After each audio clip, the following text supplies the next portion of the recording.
नमस्कार. आज आपण आहोत कराड तालुक्यातील पालीजवळचे एक गाव आहे शिरगाव येथे. आणि इथं आपण कशासाठी आहोत तर माझ्या पाठीमागे तुम्ही पाहताय इथं एक व्यक्ती ग्रामपंचायतीच्या म्हणजे शिरगाव ग्रामपंचायतीच्या विरोधामध्ये उपोषणाला बसली आहे. नेमका हा प्रकार काय आहे हे आपण जाणून घेऊया. शिरगाव तालुका कराड येथे मागासवर्गीय 15% अनुदानातून मिळालेल्या वस्तूंच्या अनुषंगाने वादंग निर्माण झाला असून या अनुषंगाने आवाज उठवण्यासाठी सुभाष चिलेवंत या लाभार्थी ग्रामस्थाने ग्रामपंचायत व ग्रामसेवक यांच्या विरोधात बेमुदत घंटानाद आंदोलन पुकारले आहे. बुधवारी 25 तारखेपासून ग्रामपंचायत कार्यालयासमोर हे आंदोलन करत आहेत. आज या आंदोलनाचा दुसरा दिवस आहे. याबाबतची माहिती सुभाष चिलेवंत यांनी उंब्रज येथे पत्रकार परिषदेत सांगितले.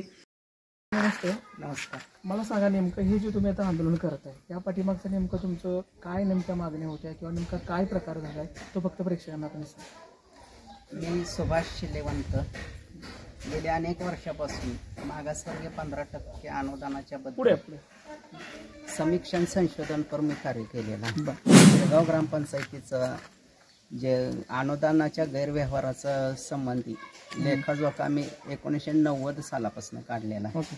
आणि असं असताना गैरव्यवहारात गेलेली रक्कम वसूल करण्यासाठी त्या ग्रामपंचायतीकडे मी अनेक वेळा तक्रारी दिल्या. ह्या 2022ला तर जास्तीत जास्त तक्रारी मी दिल्या. या गैरव्यवहार ज्यांनी केला त्यांच्याकडून वसुली करून घेण्याचं कार्य या ग्रामपंचायतीनं करायला पाहिजे होतं, ते काय केलं नाही. पण दरम्यानच्या काळात राजकीय गटातटाचा विषय घेऊन या लाभार्थ्यांपैकी अनुदानाचे जे लाभार्थी आहेत त्यांच्यापैकी 5 जणांचा अर्ज माझ्या विरोधात गेल्या जूनमध्ये ग्रामपंचायतीत दाखल झाला. आणि त्यानंतर 26 ऑगस्टला ग्रामपंचायतीनं मला नोटीस काढलं की 18-19ला जे टेबल खुर्च्या आणि स्पीकर सेट घेतलेला आहे ते माझ्या व्यवस्थापनात खाली आहेत.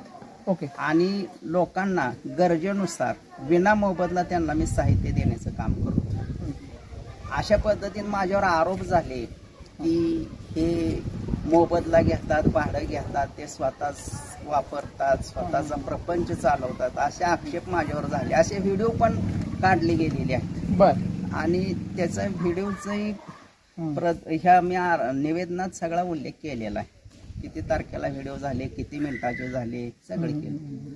पण ते अर्जदाराने अर्ज दिल्यानंतर अर्जदार क्रमांक 1 जे शिवाप्पा नागाप्पा बेरोंगे हे मयत असलेले अर्जदार आहेत. आणि 2 नंबर स्वाती भोंडे ही दुबार विवाहामुळं दुसरं लग्न झाल्यामुळं ते त्या नावचे व्यक्ती आज तारखेला राहिलेल्या नाहीत. आणि 3रा जो अर्जदार आहे तो गेले 40 वर्षापासून या गावात त्याचं कुटुंब वास्तव्यास नाही, म्हणजे ते पारागांत आहेत. असे 3 अर्जदार संशयास्पद वाटत आहेत मला. आणि 2 अर्जदार आहेत ते अनुदानाच्या लाभापासून जे नियमावली आहे त्या नियमावलीपासून ते अडाणी अज्ञानी आहेत. तर मला नोटीस दिल्यानंतर मी ग्रामपंचायतीला म्हटलं की या तक्रारदारांची मीटिंग घेतली पाहिजे आणि सर्व लाभार्थ्यांची ह्या अनुदानाच्या लाभास जे पात्र आहेत त्यांची मीटिंग घेतली पाहिजे. यात होतंही काय साहेब, जे अपात्र लाभार्थी आहेत त्यांचाच यात जास्त करून आकसाना हस्तक्षेप चाललेला आहे. त्यामुळं या प्रकरणाला हे अशा पद्धतीचं राजकीय वळण लागलं. आणि हे जे अर्जदार आहेत तक्रारदार त्यांची मीटिंग घ्या म्हणून मी ग्रामपंचायतीला त्यांनी दिलेल्या नोटीसला मी 3 सप्टेंबरला मी उत्तर दिलं की ह्यांची तातडीची मीटिंग घ्या. आणि जर मीटिंग घेतली नाही त्या मीटिंगमध्ये मला खुलासा करायचा आहे ना त्या साहित्याचा. आणि ते खुलासा करीत असताना या अनुदानाचे नक्की मारेकरी कोण आहेत तर त्याचंही मला पुराव्यानिशीही दाखवून द्यायचं आहे ग्रामपंचायतीला त्या लाभार्थ्यांच्या समोर. पण लाभार्थ्यांची मीटिंगच घ्यायला ग्रामपंचायत तयार नाही. असं असताना मी त्या 3 सप्टेंबरच्याच निवेदनात इशारा दिला होता की मला आंदोलन करणं भाग पडेल म्हणून. 10 दिवसाची मुदत दिली होती. 13 तारखेला 10 दिवसाची मुदत संपली.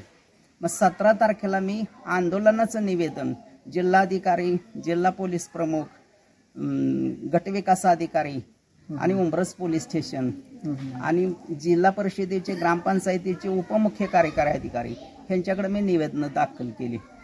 त्यानंतर मी जाहीर केलं 25 सप्टेंबरला निवेदन आपलं आंदोलन माझं सुरू होईल. तरी कुठल्याही प्रशासकीय अधिकाऱ्यांनी या बाबीकडे लक्ष दिलं नाही, म्हणून आजचा आंदोलनाचा दिवस उजाडला. बरं, आता दुसरा प्रश्न असा आहे की आता हे जे तुम्ही आंदोलन करत आहे, तुमच्याच गावामध्ये करताय, ग्रामपंचायतीच्या समोर करताय, आता ह्या आंदोलनाची नेमकी पुढची दिशा काय असणार आहे? पुढची दिशा काय असणार? पुढची दिशा म्हणजे तुमचं पुढचं पाऊल काय आहे? जोपर्यंत न्याय भेटत नाही, जोपर्यंत न्याय मिळत नाही तोपर्यंत आंदोलन माझं निरंतर सुरूच राहणार. हो, जोपर्यंत तुम्हाला न्याय मिळणार नाही तोपर्यंत आंदोलन हे सुरू राहणार, याच्यामध्ये कुठलाही खंड पडणार नाही. हो, त्यामुळे हा निरंतर लढा माझा चालू राहणार. लाभार्थ्यांची मीटिंग घ्यायला काय अडचण आहे ग्रामपंचायतीला? मग जर अडचण असेल तर असलं खोटं नाटक प्रकार करायचं नाही. ते जो मागचा गैरव्यवहार मी उघड करतोय म्हणून मला लगाम घालण्यासाठी ही खोटं नाटक अर्ज घेऊन माझ्यावर खोटे नाटे ही नोटीस दिली गेली. हा अन्याय झालाय माझ्यावर. म्हणून हा अनुसूचित जातीचा विषय असल्यामुळं अॅट्रॉसिटी ऍक्टच्या अंतर्गत हा गुन्हा घडलाय असं माझं मत आहे. तर त्यानुसार त्यांच्यावर कारवाई झाली पाहिजे. मग जर मीटिंग घ्यायची नसेल लाभार्थ्यांची तर लाभार्थ्यांची मीटिंग घेतली, मला त्यांच्या समोर सगळं मांडायची संधी मिळाली, खुलासा मांडायची, मी आंदोलन सोडणार.